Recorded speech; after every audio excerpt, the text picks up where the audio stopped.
Dans cet exercice, nous avons 4 spots, S1, S2, S3, S4. À l'instant t égale 0, seul le spot S1 est allumé. Ensuite, quand à un instant t, S1 est allumé, alors à l'instant suivant, l'un des 4 spots s'allume de manière équiprobable. Par contre, quand à un instant t, S4 est allumé, à l'instant suivant, S3 s'allume. Quand à un instant t, S3 s'allume, à l'instant suivant, S2 s'allume. Quand à un instant t, S2 s'allume, à l'instant suivant, S1 s'allume.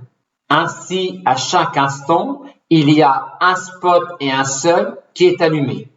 On note X, la variable aléatoire représentant le premier instant où le spot S2 s'allume.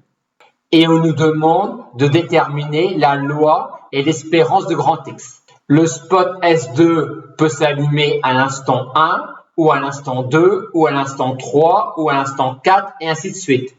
Les valeurs prises par grand X sont donc tous les entiers N supérieurs ou égaux à 1.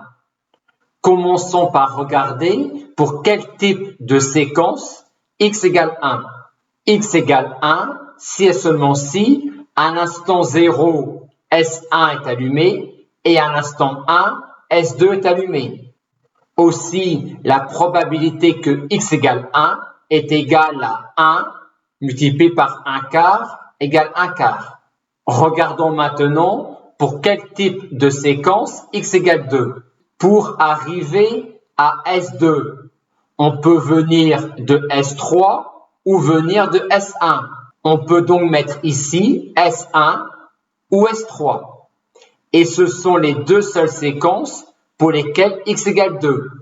La probabilité d'avoir cette séquence est 1 fois 1 quart fois 1 quart égale 1 quart au carré.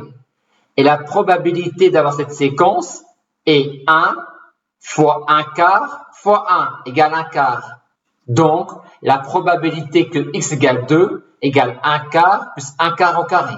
Voyons maintenant pour quel type de séquence X égale 3. Que peut-on avoir ici? Pour arriver à S2, on vient soit de S3, soit de S1.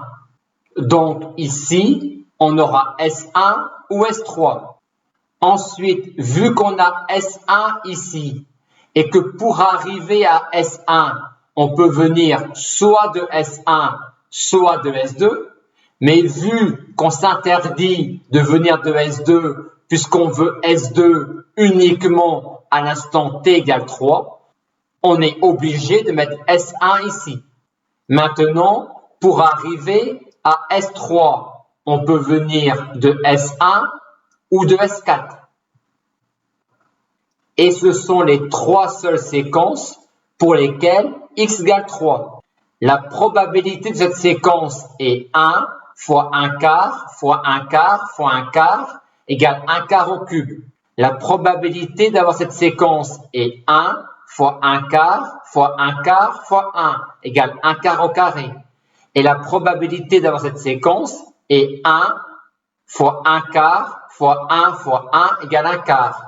Aussi, la probabilité que X égale 3 égale 1 quart plus 1 quart au carré plus 1 quart au cube. Regardons maintenant pour quel type de séquence X égale N quand N est supérieur ou égal à 4. Les séquences démarreront toutes par S1 et se termineront toutes par S2. Pour arriver à S2, on a eu avant S3 ou S1. Et on a déjà vu pour X égale 3 que si on a S1 dans une case, on aura S1 dans toutes les cases précédentes. Maintenant, quelle case peut-on avoir avant S3?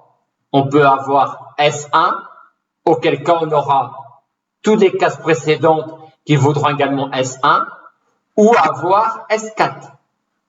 Mais si on a S4 ici, on a obligatoirement S1 ici, et comme on a S1 ici, on aura S1 dans toutes les cases précédentes.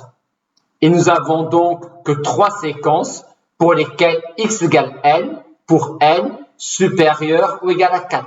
Et donc, pour n supérieur ou égal à 4, la probabilité que x égale n égale 1 sur 4 puissance n plus 1 sur 4 puissance n moins 1 plus 1 sur 4 puissance n moins 2.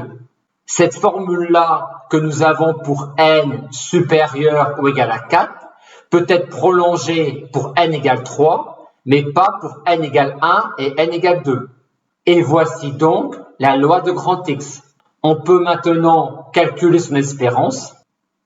Pour calculer cette somme infinie-là, on doit mettre à part le terme pour n égale 1 et le terme pour n égale 2, vu que la formule générale ne fonctionne pas pour n égale 1 et pour n égale 2. Et on termine le calcul en utilisant la somme de la dérivée de la série géométrique.